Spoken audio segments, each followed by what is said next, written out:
നമസ്കാരം, മീനാക്ഷിയാണ്. ഐക്യരാഷ്ട്രസഭയുടെ തീരുമാനപ്രകാരം ലോകമെമ്പാടും 2025 വർഷം ക്വാണ്ടം സയൻസിന്റെ സാങ്കേതിക വിദ്യയുടെയും വർഷമായിട്ട് ആഘോഷിക്കുന്ന പശ്ചാത്തലത്തിൽ കേരള ശാസ്ത്ര സാഹിത്യ പരിഷത്തിന്റെ സയൻസ് പോർട്ടലായിട്ടുള്ള ലൂക്കയും ചേർന്ന് കേരളത്തിലെ വിവിധ ഉന്നത വിദ്യാഭ്യാസ സ്ഥാപനങ്ങൾ, സർവകലാശാലകൾ എന്നിവയുടെ സഹായത്തോടെ കേരളത്തിൽ വിവിധ പരിപാടികൾ സംഘടിപ്പിച്ചു വരുന്നുണ്ട്.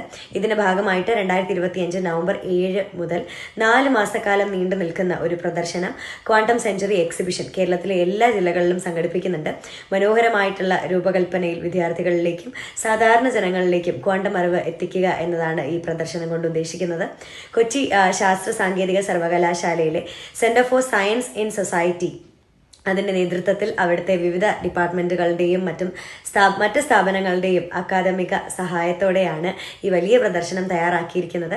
ഐക്യരാഷ്ട്രസഭയുടെ ക്വാണ്ടം സയൻസ് വർഷവുമായിട്ട് ബന്ധപ്പെട്ട് ആഗോളതലത്തിൽ നടത്തുന്ന പരിപാടികൾ കേരളത്തിൽ നടക്കുന്ന ക്വാണ്ടം സെഞ്ചുറി എക്സിബിഷൻ ലിസ്റ്റ് ചെയ്തിട്ടുണ്ട്. കോട്ടയം ജില്ലയിൽ ക്വാണ്ടം സെഞ്ചുറി എക്സിബിഷൻ നവംബർ 29 മുതൽ ഡിസംബർ 4 വരെ പാല സെന്റ് തോമസ് ഓട്ടോണോമസ് കോളേജിന്റെ ഫിസിക്സ് ഡിപ്പാർട്ട്മെന്റിന്റെ സഹകരണത്തോടെയാണ് നടക്കുന്നത്. എൻ്റെ എല്ലാവിധ ആശംസകളും. അപ്പോൾ എല്ലാവരും ഇതിൽ പങ്കെടുക്കുക. അങ്ങോട്ടും ഇങ്ങോട്ടും ഒക്കെ കോൺവെർസേഷനും ഒക്കെ സഹായിക്കുന്ന അല്ലെങ്കിൽ പറ്റുന്ന രീതിയിലാണ് ഈ എക്സിബിഷൻ തയ്യാറാക്കിയിട്ടുള്ളത്. എൻ്റെ എല്ലാവിധ ആശംസകളും. മാക്സിമം പറ്റുന്നതിലൊക്കെ പങ്കെടുക്കാൻ ശ്രമിക്കുക. All the very best.